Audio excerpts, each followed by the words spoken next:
Okay, all right. Thank you everybody for being here. Do you want to grab your seats? I think we'll have people streaming in after enjoying all the great food that there is downstairs. So come to the front and save the seats in the back for them.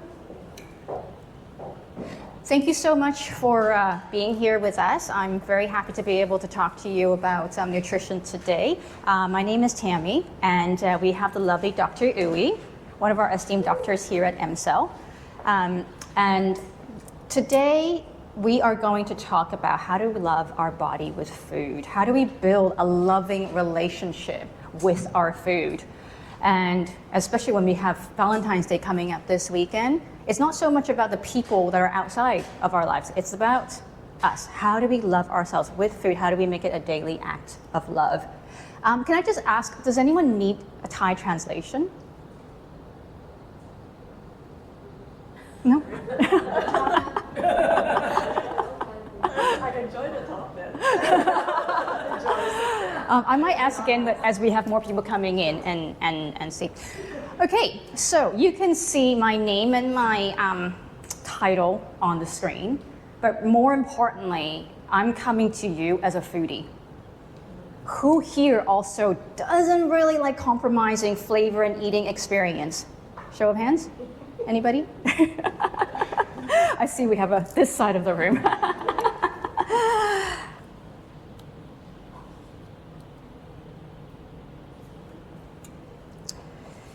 I just want to see if any of these resonates with you. So if we can get a show of hands that you eat healthy most of the time, but life happens. Stress, schedule, chips. Or sometimes if healthy food actually doesn't love you back, you feel bloated, you feel constipated, and it's discouraging to do so. Or sometimes does it feel like healthy food is just too hard. There's so much to learn, there's so much to know about, there's so much to do. If any of this sounds like you, can I see a show of hands?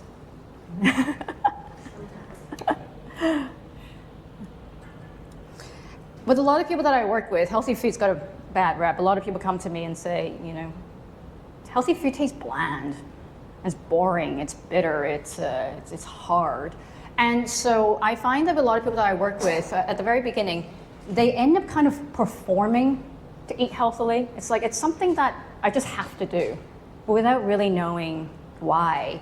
You know, it's just something that everyone does. Or, you know, any food that is remotely healthy that you can order involves a plate of just raw vegetables and some olive oil and lemon juice.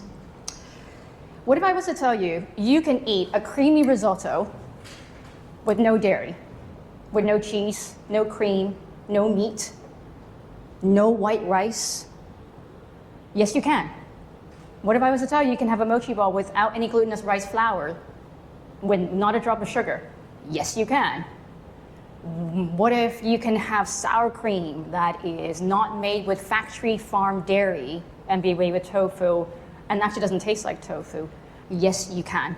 These are all things that we can do. These are the things that we do here downstairs at the living table. We strive to bring flavor and eating experience along with ingredients that are healthy for us, that supports all of our body systems. So, as busy and intelligent people like yourselves, we like things that are easy. We like healthy eating to be something that we don't have to make an effort at again, okay? There's so much to learn in life, there's so much to do. What if we were to just have a very systematic, structural approach of how to prepare our meals so that most of our meals are actually supporting our bodies? And what about nervous system regulation? How does that affect our food and our lifestyle?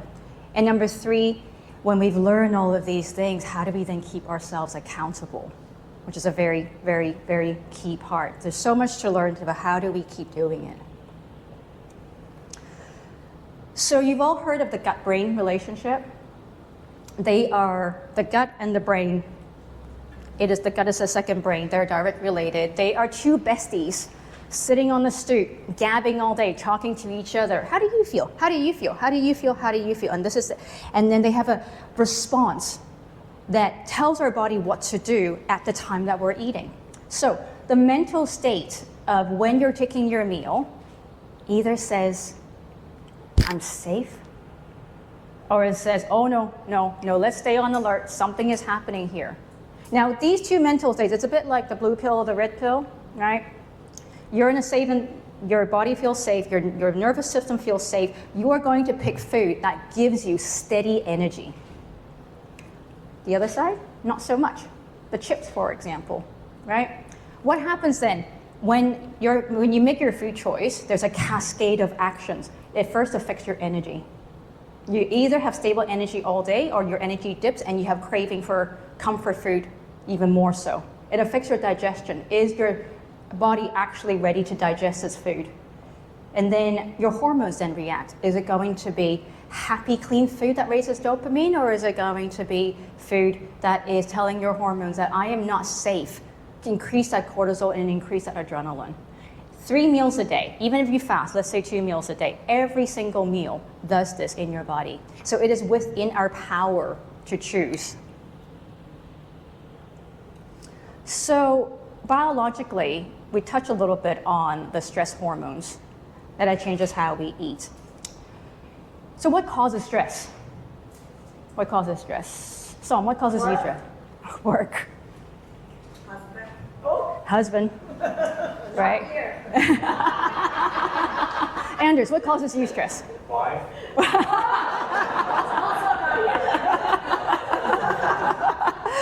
Okay, relationships. So other people, other situations. But here's the thing. Our brain, our nervous system, we don't know the difference between a tiger chasing after us or if our husband just pissed us off.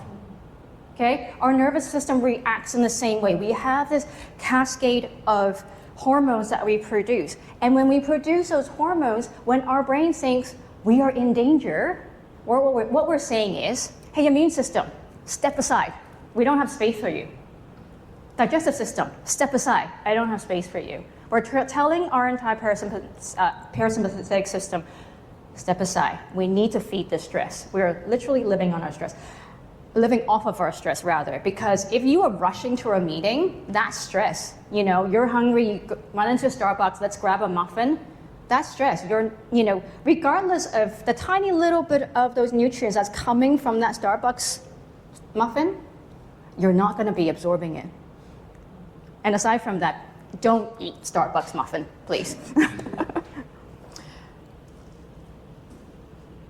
So in the short term, what do we do? There are a few things that we can do to regulate ourselves before we eat. We regulate our nervous system. And regulation is something that should be and is a very key part of everyone's wellness journeys. Same with nutrition. Nutrition regulation, as you heard Dr. Rao said before, they're very much connected. These are some of the underlying causes that can be contributing to disease later on in life. So some of the things that we can do to regulate ourselves, we sit down. We sit down to eat. We take a few breaths. We take a few belly breaths. Anyone here parents? Kids? Okay.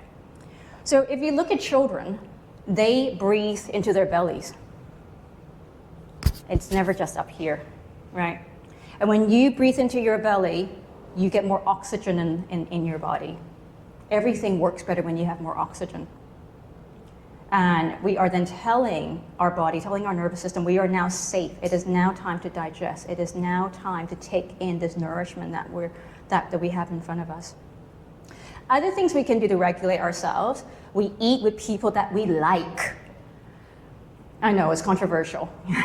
Sometimes you're stuck in a meal that you don't really want to go to, and that's a source of stress, right? So eating with people that you like, choosing to be around them, and also putting our devices away. Not eating in front of the television, for example, which I am also guilty of sometimes when my children are away.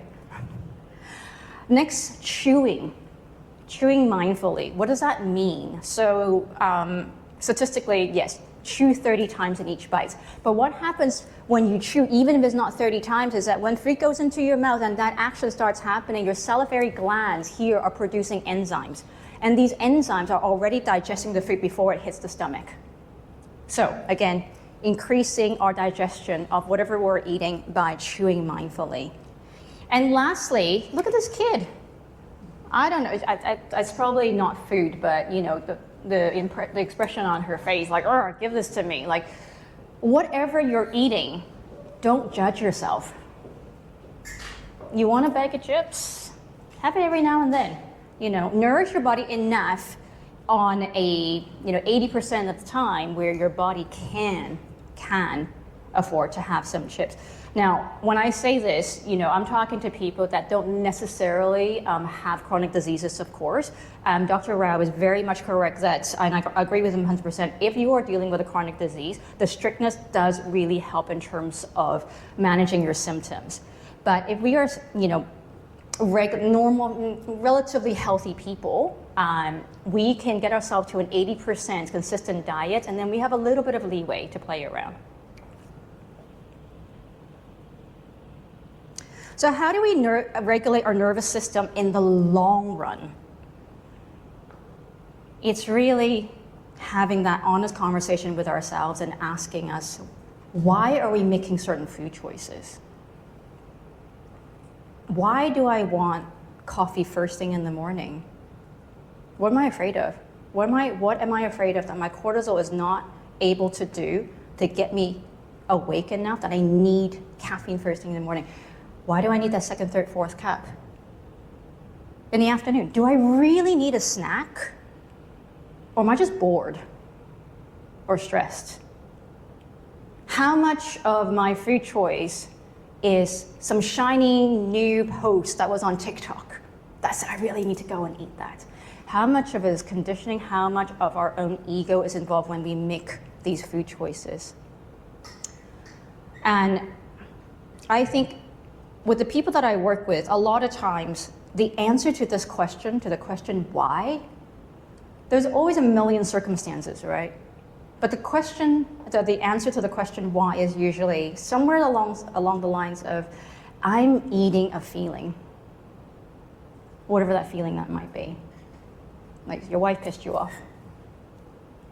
Let's go eat a cookie. I don't know, for example. I'm not saying that you do.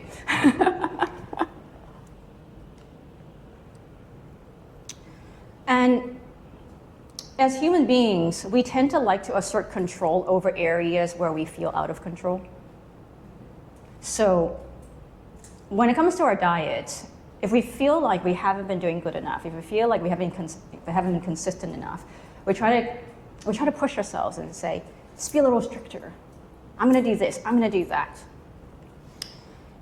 What if we reframe that question? What if we just reframe that and, and talk to ourselves about what nourishment can I add? What can I do to really care for my body? How do we reframe that into a loving relationship rather than more strict and controlled plans in our lives?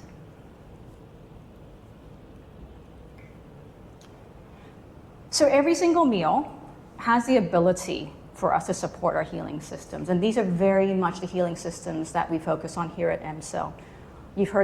I think you've heard this in very much detail from Dr. Rao earlier. We support our detoxification system so that the rain bearer effect doesn't happen to us as much. We focus on our gut health. We focus on, after supporting ourselves with detox and gut health, we start to regenerate cells. And small, consistent choices matter. We do this with food, and it becomes a lifestyle change in the long term. So with a lot of first-time patients of mine, one of the first questions they ask is, what are you taking away? What am I not allowed to eat? Do I have to go vegan immediately? Well, it depends. It depends on the situation, of course. But I think this applies to whether you are someone that's managing disease, whether you are someone that has symptoms, or whether you're someone that that you feel that's super healthy. Let's think about what things you love, what foods you love, what flavors you love, before we look at what do we take away. Because if we don't enjoy what we're doing, we're not going to keep doing it. You know, look, AMSEL is here, Dr. Rao is here, Dr. Ilya is here. We have all the tools, we have the protocols, everything is here. There are dozens of nutritionists out there. There are so many healthy food restaurants, but if you don't enjoy it, it's not going to work. So how do we help ourselves to bring us to the table to utilize all of these tools that we've got? So, satisfaction. Satisfaction is not an option, okay? Doing a diet, doing a plan, doing anything related to changing your food that makes you feel hungry is not going to last. So finding satisfaction in what you need is very, very important, because that's what happens. If you're not satisfied, you're going to be back to square one. So this is the second part of our talk where we're going to start looking at how do we do this.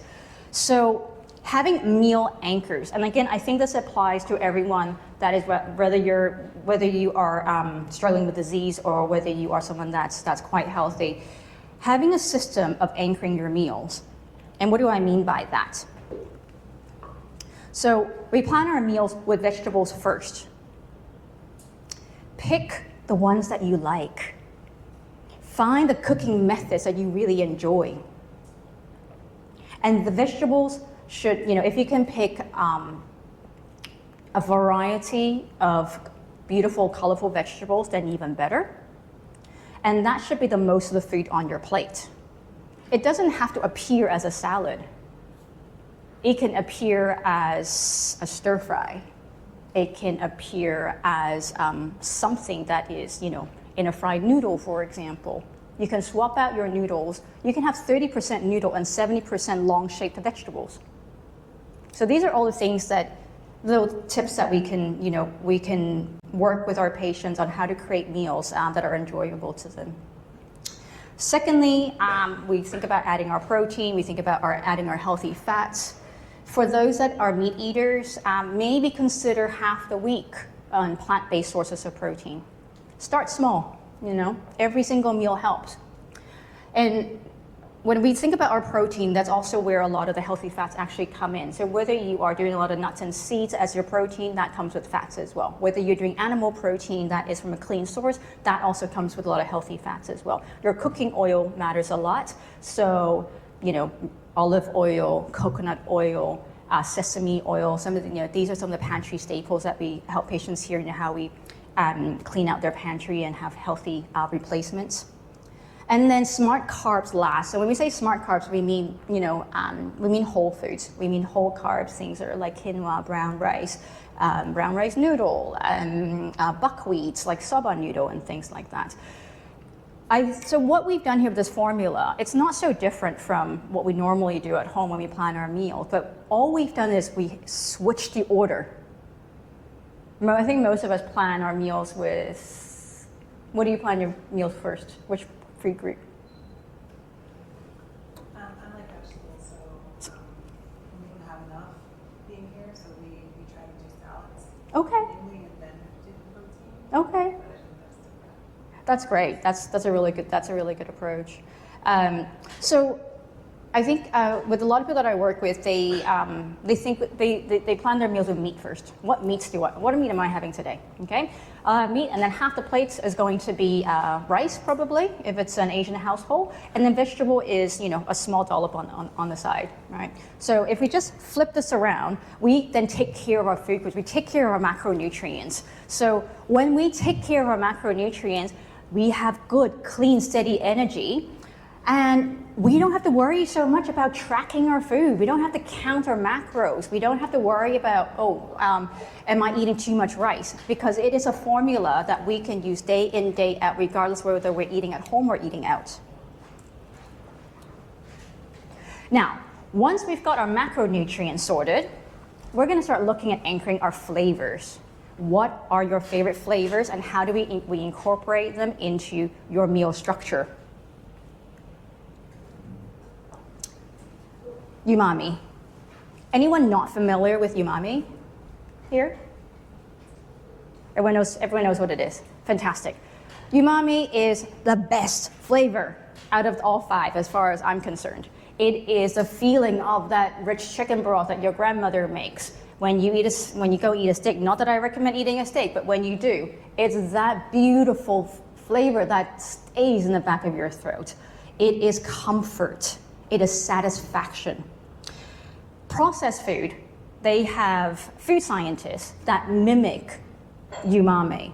And that's what gets the dopamine increase, and that's how they get people hooked into their formulas. Where did they get the original flavor to mimic from anyway? Whole foods. Whole foods like mushrooms, whole foods like, well, miso is not a whole food, but miso is a healthy food. Soy sauce, seaweed. All of these foods that have very strong umami, that's where processed food gets those flavors to mimic from. So why don't we just go directly to the whole food source, have them in our pantry, anchor it as a flavor in our meals, maybe as a topping, maybe as a seasoning, maybe as the food itself. And when we have that satisfaction, most of the time, it makes it a lot easier to eat healthily. The second flavor I'm going to talk about today is sour and acidity. Sour flavors helps us to ignite digestion. It wakes things up. It tells us, hey, let's go. Let's take in some nourishment. They come from citrus fruits very high in antioxidants like lemon and lime. They come from fermented foods like vinegar, yogurt, fermented vegetables. They add flavor complexity in our meals. Chefs use the 5 different flavors to balance the meals all the time. When you have complex flavor in your meals, it makes you want to go back. It makes you feel satisfied. And the last flavor I'll talk about today is sweetness. Everyone loves sweetness. Everyone might be a little bit afraid of sweetness as well. Do I sense a little, I see some smile here in the front. The thing is, sweetness is a very calming and grounding flavor. When we were cavemen, sweet things is how we get energy. We go foraging, we look for berries, we look for things that gives us energy, and that's why it's calming and that's why it's grounding. That's why it raises that dopamine. And you can have sweetness that doesn't necessarily spike your blood sugar either. There is, this is purple sweet potato. The Okinawans swear by it. Very high in antioxidants, full of fiber. All of these things help our guts. All of these things give us energy, and they taste good. You mix some purple sweet potato with some dates. If you want, you can use some monk fruit syrup for some extra sweetness. But sweetness is not the enemy. And if you're familiar with Dr. Mindy Pelz, who is an American doctor, she very focused on the female hormones. She authored the book, How to Eat Like a Girl. She has this fantastic purple sweet potato chocolate ball recipe. It is chock full of nutrients, and it tastes amazing. It is something that I make in my house regularly. My kids have absolutely no idea how nutritious they are, and sometimes after breakfast, I give each kid one of these bowls, and they absolutely love it. So this is the last flavor. I'm not going to go through every single one of the flavors today, but I think the point being is, when we have a structure of anchoring how to eat our meals, figuring out our macronutrients, knowing that we're getting clean sources of energy, anchoring the flavors that we love personally into these meals, we start to have an enjoyable experience. When we have an enjoyable experience, we can bring ourselves to the table to keep doing on a regular basis, right? So I have one patient in particular that I've worked with for a very long time. She was, early Gen X. She has symptoms of chronic pain in her hips. She had high cholesterol. She had circulation issues. She wasn't really sick, but she just didn't feel right in her body. And we did this. We anchored her meals. We anchored her flavors. We didn't take things that she loved away. We didn't restrict her because we replaced the things that she loved. We replaced the bad things with everything that she loved.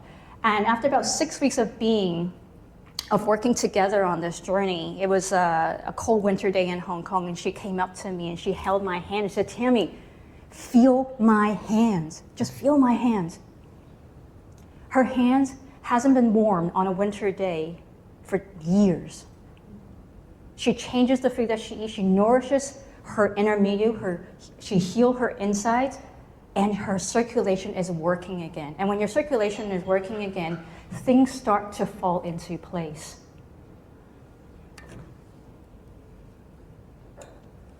So how do we then have accountability? How do we make this last for the long term? That is not something that, just another thing that we have to do anymore. I think that it is about a real deep acceptance within ourselves that there is no perfection. I'm not going to be the perfect cook. I'm not going to eat perfectly. There's no perfection. It's about progression and not judging ourselves and being really open with, what I'm doing is nourishing me, it's not a punishment.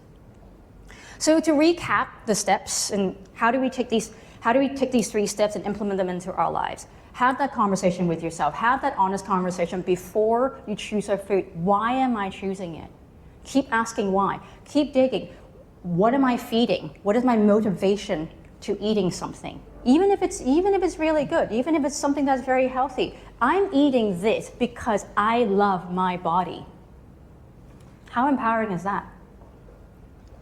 Number 2, add things you love before you take them away.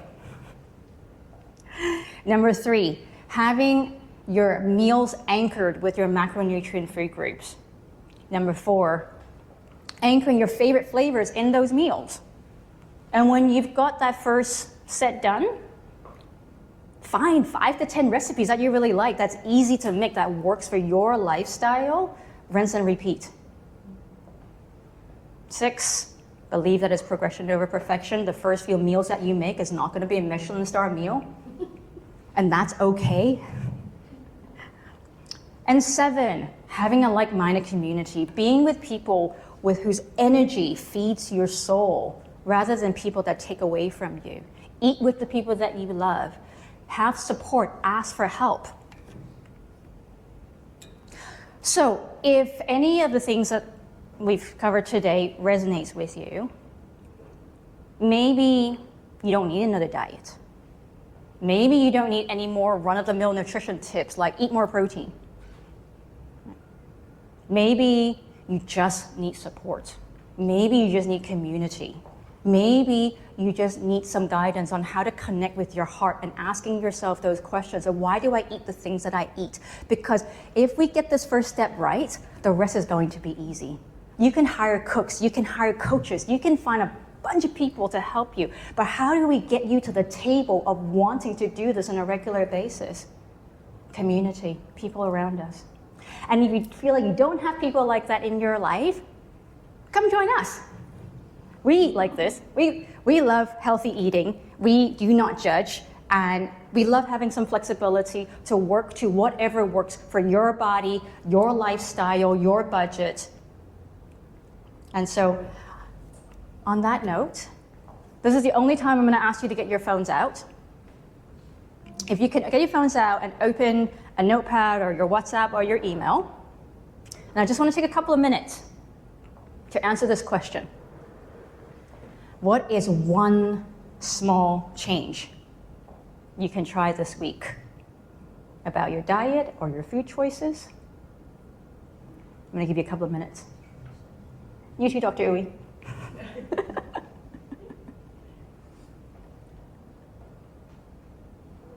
You too, Dylan.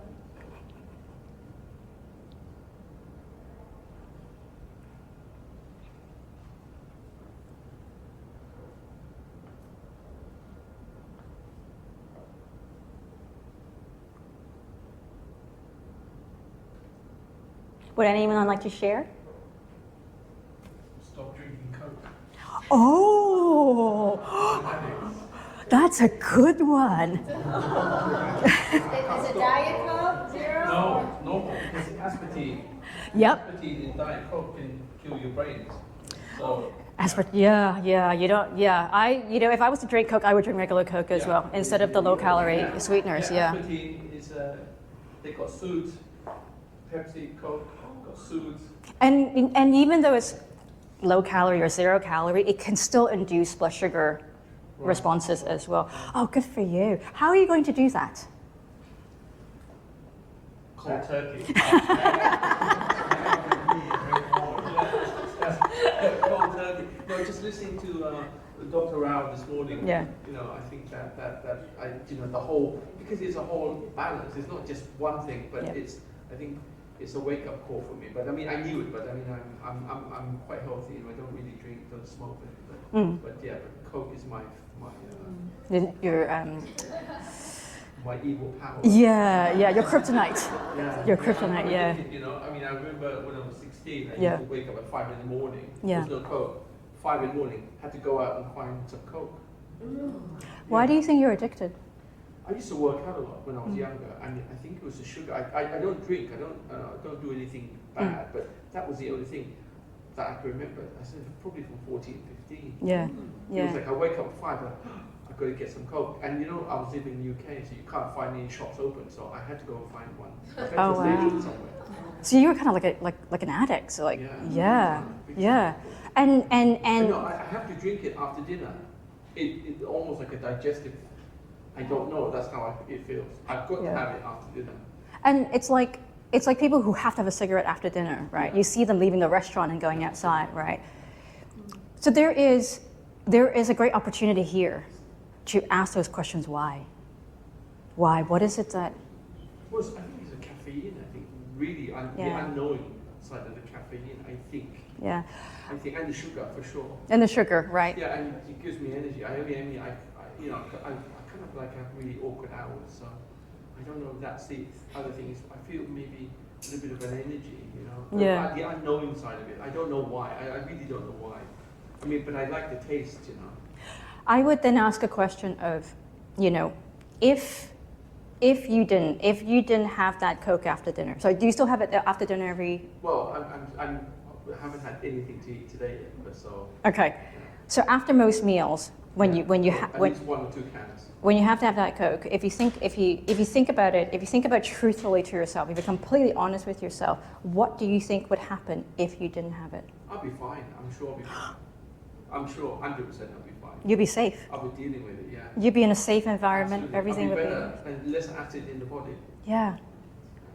There you go. You know, so your body has there's a legacy. There's a legacy of a nervous system response when you drink that Coke. I feel like it helps me digest. I don't know if it's the gases or the release that I feel, but I'm trying to, now I drink more soda, just soda, Right. Soda water. to compensate for the Coke, because I'm trying to cut the Coke out. Yeah. Do you think the gases, Dr. Uy, help to digest? Yeah. Sometimes if the stomach is not well secreted with the hydrochloric acid, sometimes the food stay in the stomach so long and it stay there, it makes you feel uncomfortable. So by having the gas inside, it helps you burps out. Yeah, it's fine. That's why you feel better. Yeah. But what would be better would be to promote your bodies to produce the better acids and good digestion. That will be much better. Yes, Rachel. I'm just curious, could you replace it with kombucha instead, which has the gas and the acid and the probiotics and to help with digestion? Just curious. I'm sure, I don't know, I've never tried it. But not religiously. Go for water, and then you can substitute some with kombucha, unhealthy, and then do transitions from there.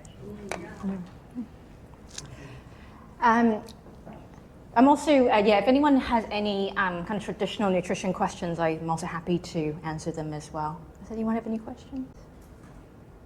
I have a family who've got cancer. In terms of what Dr. Rao was saying, in terms of acidity and acid, and what I noticed, this family member also was a big Coke drinker, which was, I would say, hypocritically saying to him, stop drinking anything sweet, in that, to cut he's got cancer quite extensive. So, Okay. what would you suggest? In terms of like overall diet, for someone who's got cancer. Yeah, I think what Dr. Rao mentioned earlier about changing to a vegan diet as organic as possible, reducing that toxic load, removing meat, removing dairy, removing gluten. All of these things are very, very important, just as a foundation. And pork is a big one. Pork is a big problem as well, yeah. But I think ultimately, if your body is overly acidic, then all meat is going to contribute. It doesn't matter how clean that meat is, right? So removing these food groups is only the beginning, right? We still have to we have to learn. Okay, where are these food sourcing coming from, right? There is, for someone that's not dealing with disease, sure, you can eat some commercial chicken, but ultimately, when you are somebody that's managing disease, any part of that toxicity will affect your acidity, will affect how your body responds to whether it's treatment, whether it's a progression of disease. Yeah. So if you want, we can have another chat afterwards in terms of looking at, kind of what are the steps. But part of what I wanted to talk about today is that it's not all just cold turkey, right? It's baby steps.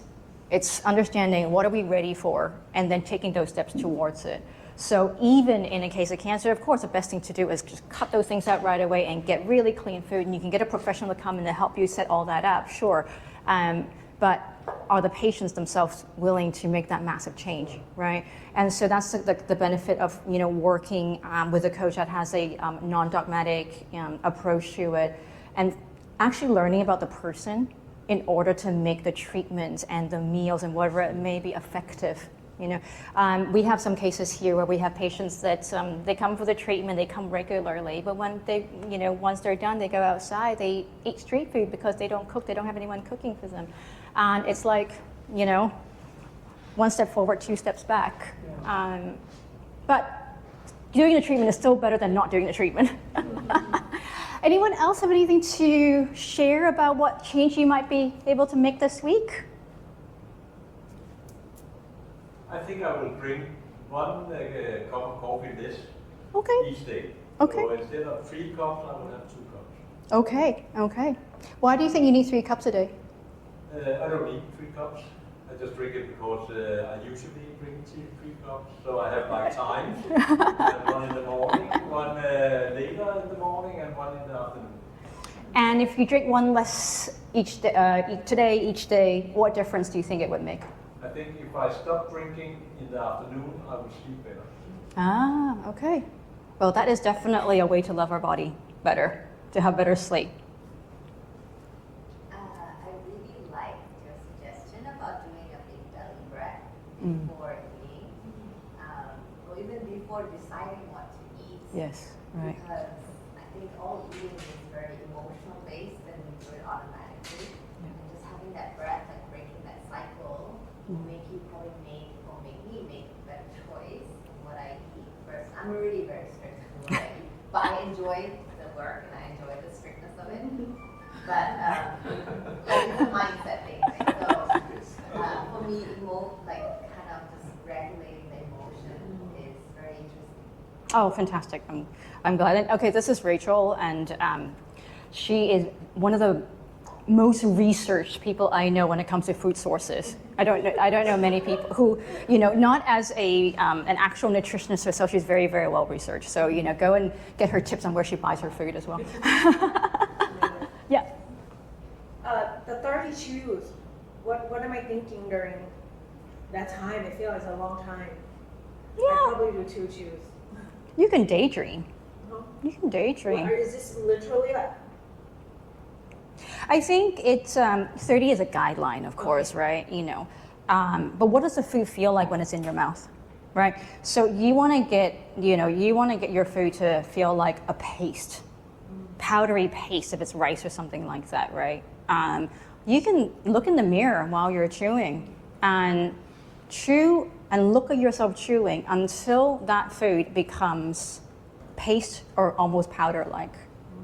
Have a look in the mirror, stick your tongue out. That's what you're aiming for, That's hard, baby steps. Baby It's like steps. rushing most of the time. Exactly. So that is the blue pill, the red pill, right? So you're taking the red pill, you're eating while you're rushing. I'm not thinking about eating. So your body's not thinking about eating. So you spend all this money, you're buying stuff from Paleo Robbie, you're buying organic vegetables, and you may be absorbing, 30, 40, 50% of it when your body's in stress. Yeah, it depends on each person, and it's very different. It's not something that we can have an exact calculation or be tested how many percent you're absorbing. But I think based on the amount of money and the effort that we spend in getting good food, and changes are not happening, we start to get an idea that maybe there's something with our nervous system that's not allowing our body to absorb as much as we should. Yeah. Okay. I've heard from some of you. Was there anybody else that wants to have anything else to share? Have any questions? I have one, not a question, but a remark. I think for many people, if they come a place like this and they get all of this advice, when they go back home, I'm from Denmark, when I go into the grocery in Denmark, I wouldn't know what kind of chicken I would buy. I don't know which vegetables. They say they have organic vegetables. Yeah. But where do I actually buy the food, the good food? So I think that's a major problem, that a lot of people want to eat healthy. Yeah. But if they go to a normal grocery shop, most of the food there is not healthy, even though they say it is, like, they could use different kind of branding. Yeah, and you're absolutely right. And I'm working with someone exactly in that situation. So the great thing about healthy shopping is that most of the vendors are now online. So it's a lazy person's way of finding. I can go online and I can check, okay, show me the top 3 butchers in Denmark that sells grass-fed meat. And there are some standards. There's standards you can look for, and it's an easy, online search. I think when we first all moved to Thailand, when we first moved to Thailand, we did the exact same thing. I know Rachel did the same thing. I did the same thing, and it is just taking an hour and searching and finding those. And most of them deliver, so they don't even have to be in the same city. So, but you hit on a very, very good point about shopping at supermarkets, right? Do we still shop in supermarkets? Is a question. It's something that I talk to my patients a lot. We don't have to go and shop at supermarkets a lot anymore. We don't, because usually they're monopolies. Usually they're factory farmed, right? We find the butchers.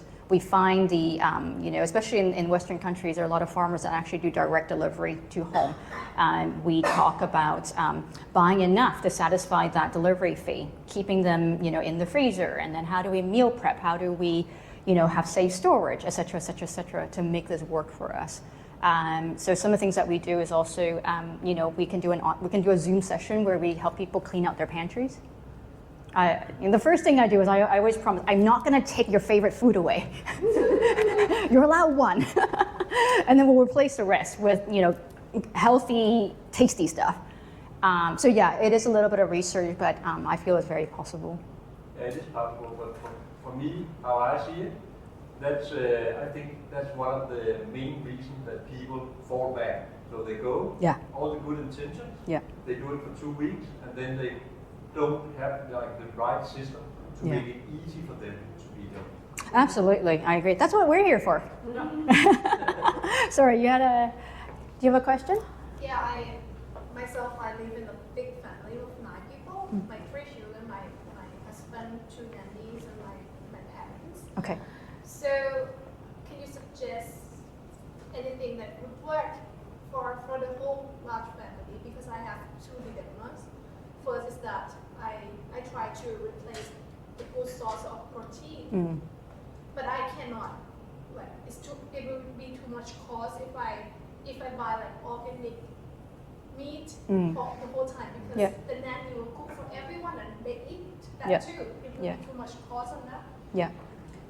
When I try to replace it with fish, and there will be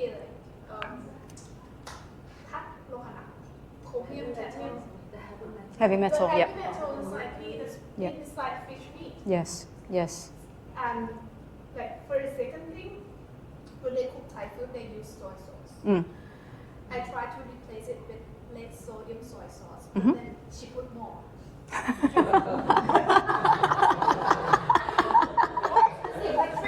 Triple cost per bottle, right?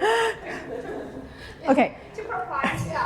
Okay, one by one. Okay, soy sauce. There is, I can show you after after when I have my phone. There is an organic soy sauce that is salty enough. It's not very expensive. That's available here in Thailand. Right. Okay, so you can first replace the soy sauce. She doesn't have to use more. And it tastes fine. Okay. The thing with soy sauce is that you don't have to have organic. Sure, ideally it's organic. But if you don't have anybody that's dealing with cancer or heavy diseases at home, as long as you find soy sauce that is non-GMO, that's made with non-GMO soybeans, okay, that's the most important thing. That's usually what the organic, standard stands for when it comes to soybeans, right? So there are a couple of options there. Non-GMO soy sauces, there are a couple of other options. There is one organic, not very expensive, kind of like midway compared to, let's say Tammie. So that's number one. Fish, I don't have any advice. Fish is tough here. I buy, so Paleo Robbie, they do have fish, but it is very expensive. It's very expensive to feed a big family, with fish of that. So yeah, maybe fish is, a treat when you go out. And, meat-wise, so one thing that we can do is we can start mixing meats with other plant-based proteins. Okay, so for example, you can make a bolognese sauce. Use half the amount of meat that you use, whether it's chicken, whether it's beef, use half the amount, and then the other half, you grate frozen tempeh. All right. Tempeh is also processed food, right? The tempeh is a fermented soybean patty. So it has a lot of, it's very high in antioxidants. It makes the soy a lot easier to digest. So if you're getting non-GMO organic tempeh, they are a good source of plant-based protein. The isoflavone that is in there is very, very beneficial for many things. I think there's a lot of kind of myth about, okay, do I eat soy, do I not eat soy? Eating soy is not the issue. Eat the good soy, eat the non-GMO soy. The GMO soy is the problem. Yeah. Now, aside from tempeh, right? You can also take lentils, right? You take lentils, fry them up with a little bit of coconut oil, so they get a little bit crispy. They kind of feel like little bits of rice. Mix it into your ground meat. Okay, so you can mix lentils, you can mix cut up chickpeas, you can mix tempeh, you can mix a lot, and you can even mix like ground up cauliflower. Right? The key is with all of these plants, just brown them a little bit first. Brown them with a bit of salt. Brown them, add a little bit, just a little bit of flavor. You can add some cumin in there if you want, whatever spices you want. It can be lemongrass, it can be, any spices. Then mix it into the meat and then cook together. So then you're halving the amount of animal protein that you're using. Yeah, it's the first time is not going to be perfect. Right? It takes just experimentation. Right? So if you have a desire to lower your cost, you have a will and a desire to eat less meat, there's a way to do it, and you can feed your whole family, and you don't have to compromise on the flavor of it. Yeah.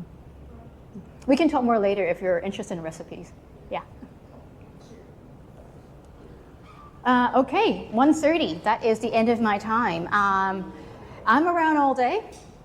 I will be at living table or anyway, and feel free to come up and have a chat. Feel free to get my contacts. I always have space for more friends, or you just want to gab about food. I am here.